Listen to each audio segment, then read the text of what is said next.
Hi అండి, అందరూ బాగున్నారా? ఈ చేపలు కంటింకాయలు అంటారు.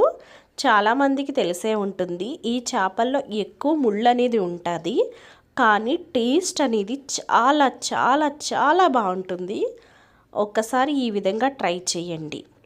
ముందుగా ఉప్పు, కారం, పసుపు, ఉల్లిపాయ ముక్కలు, పచ్చిమిరపకాయలు, అలాగే కొత్తిమీర, కరివేపాకు, తగినంత ఆయిల్ వేసుకొని బాగా కలుపుకొని కొంచెం నీళ్లు వేసుకొని స్టవ్ మీద అయితే పెట్టుకోవాలి.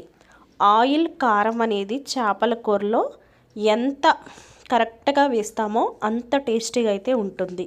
ఈ రెండు ఇంగ్రీడియంట్స్ కరెక్ట్గా మనం వేసుకోవాలి. తర్వాత చింతపండు గుజ్జును కూడా తీసుకొని పక్కన పెట్టుకోవాలి.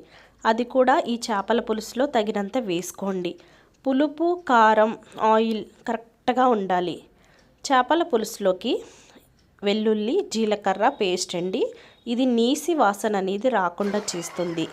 చాలా టేస్ట్ అనేది సూపర్గా ఉంటుంది. ఒకసారి ఈ విధంగా ట్రై చేయండి.